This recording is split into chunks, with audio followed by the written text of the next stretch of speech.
yang bukan ajaran agama ditambah itu sebagai ajaran agama. Ada ibu-ibu perempuan artis, selebritis, dia sekarang udah tutup habis. Yang gak enaknya tau gak, yang mak banginya, dia bilang, Pak, saya sekarang sudah hijrah. Jadi ibu-ibu yang masih kenahan budak nih, Ji, menurut dia belum berhijrah. Kan gagal itu. Betul, dia aja yang belum hijrah dari kebodohan kepada pinter agama. Jangan mau diikuti. Benar ini ada. Jadi inilah dia sekali lagi. Jadi pengertian kita ini sebagai muslim muslimah yang kafah simpel. Ketika kita memiliki tiga hal tadi, memiliki iman, artinya apa? Memiliki akidah yang benar, yang kuat. La ilaha illallah Muhammadur Rasulullah. Kita kenali itu siapa itu Allah. Pelajari asma Allah, pelajari sifat-sifat Allah, pelajari af'alullah. Supaya kita kenal, maka kita punya akidah yang benar. Kemudian kita dikatakan muslim yang kafah, yang total dalam beragama kalau kita punya Islam. Islam itu apa? Kita siap untuk mengamalkan aturan Allah. Dan dalam mengamalkan aturan Allah, Nabi sudah kasih pedoman. Kata Nabi begini, ibu-ibu, ma nahaitukum anhu fajtanibu. Apa yang aku larang, yang Allah larang, jauhi. Nah ini, wa ma amartukum bihi fa'tu minhu mastata'tum. Sedangkan apa yang kuperintahkan, apa yang diperintahkan Allah, lakukan sebatas kemampuan. Jadi ada perintah, ada larangan. Dalam kita mengamalkan ajaran Islam, kedepankan larangan dulu. Maksudnya apa? Yang dilarang-larang itu jauhi. Dilarang syirik, dilarang zolim, dilarang nipu, dilarang bohong, dilarang jahat, dilarang durhaka ke orang tua, dilarang melawan suami, iya, dan dilarang menelantarkan anak bini. Nah, pas kan? Nah, yang dilarang-larang ini yang harus kita kedepankan.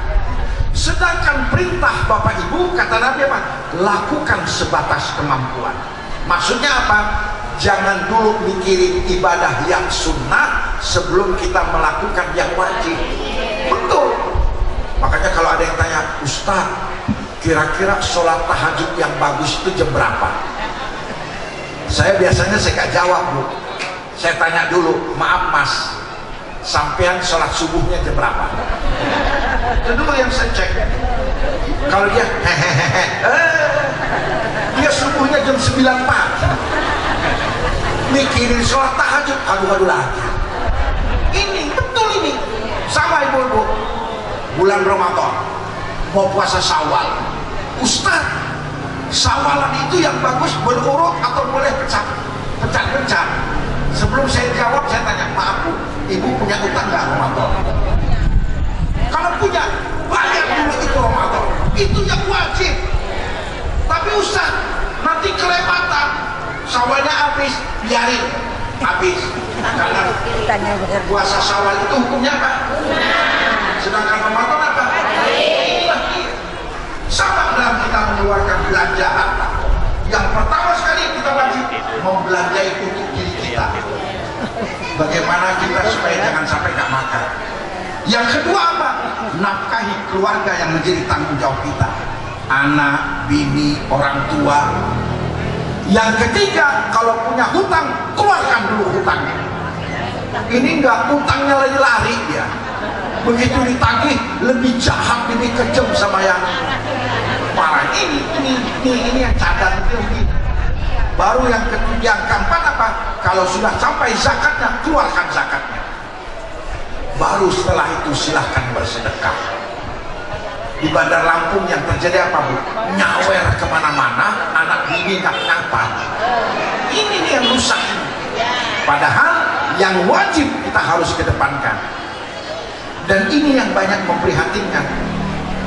Saya kadang-kadang sedih melihat cerita-cerita yang berangkat haji atau umroh.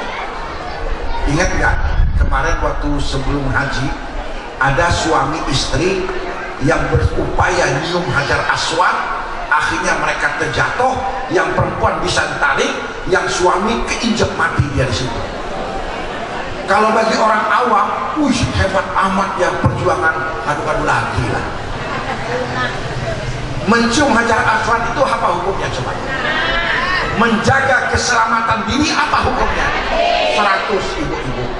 Ini jadi jangan kita itu apa? Berlomba-lomba untuk melakukan ibadah sementara yang dilarang terabaikan. Tidak. Dan itulah yang namanya akhlak. Pernah suatu hari Bapak Ibu udah mau setengah 12, palai weh.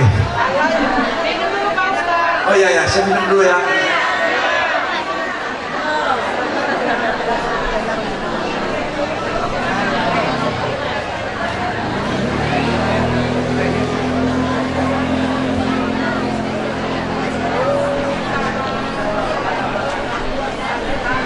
Kalau udah minum ini bisa sampai asar.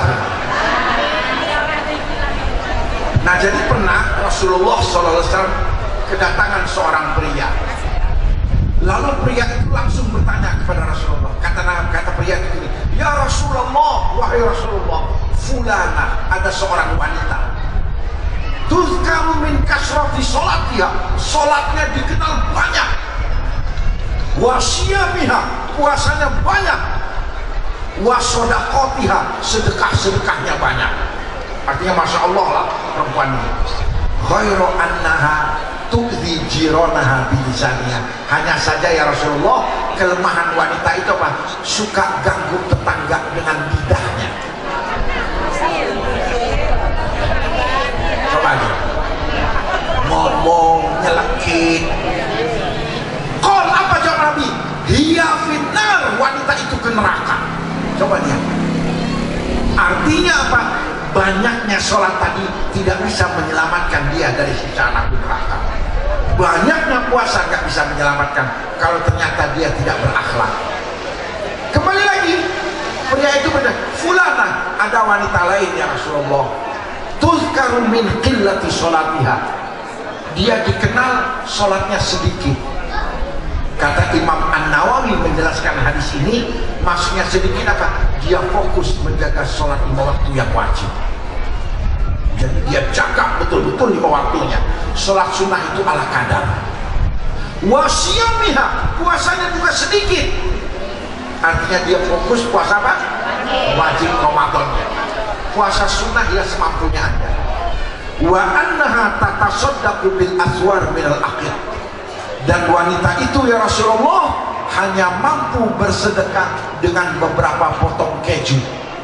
Keju itu ibu-ibu kalau di Arab itu untuk sarapan.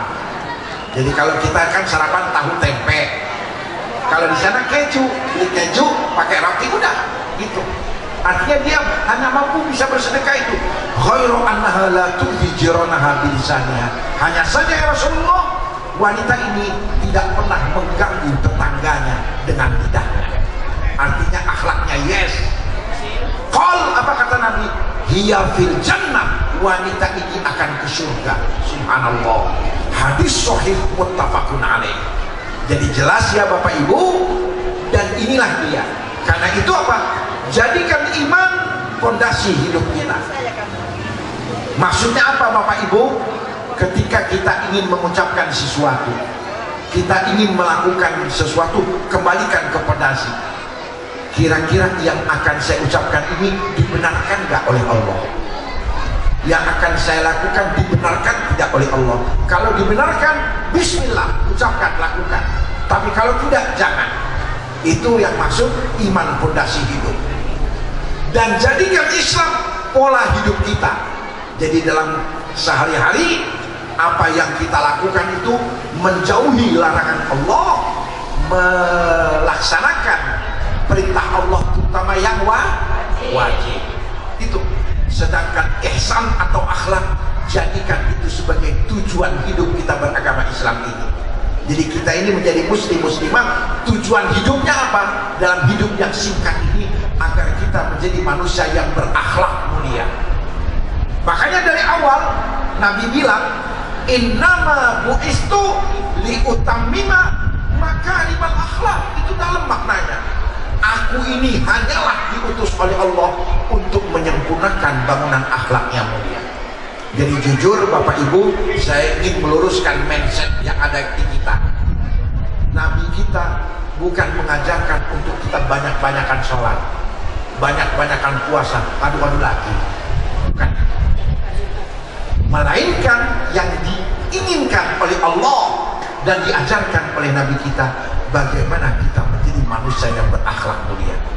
Sehubungan dengan ini saya mengutip dua hadis. Yang pertama kata Nabi, akmalul mu'minina imanan ahsanuhum khuluqa. Orang beriman, orang Islam, muslim muslimah yang paling sempurna imannya, siapa dia? Yang terbaik akhlaknya. Subhanallah. Itu. Jadi akhlak itulah yang menunjukkan bahwa imannya itu paling sempurna. Hadis yang kedua kata Nabi, innal abdal mu'min, seorang hamba mukmin, la yudriku darajata so'im al-qaim, dia akan mampu mengejar, bahkan melampaui derajat orang-orang yang ahli sholat, orang-orang yang ahli puasa, bihusni khuluqi, dengan modal akhlak yang mulia. Karena itu kita berharap semoga Allah Subhanahu wa ta'ala memberikan hidayah dan taufiknya kepada kita, agar kita menjadi muslim muslimah yang kafah, memiliki iman yang benar dan kuat, siap mengamalkan ajaran Allah, dan kita pada akhirnya menjadi manusia yang berakhlak mulia. Lihadihi niyyah wa likulli niyatin sholihah. Al-Fatihah.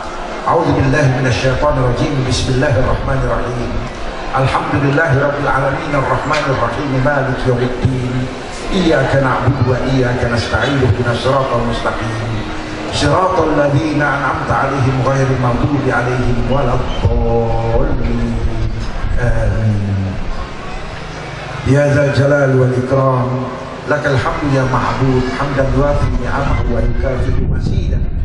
Ya Rabbana lakal hamdu kama yanbaghi li jalali wajhikal karim wa 'azimi sultanik. Allahumma shalli ala sayyidina Muhammadin wa ala ali sayyidina Muhammad. Allahumma anta rabbuna la ilaha illa anta khalaqtana wa nahnu 'abiduk wa nahnu ala ahdika wa wa'dika mastata'na. Na'udzubika min syarri ma sana'na. Nabu'u laka bi ni'matika 'alaina wa nabu'u bi dzunubina.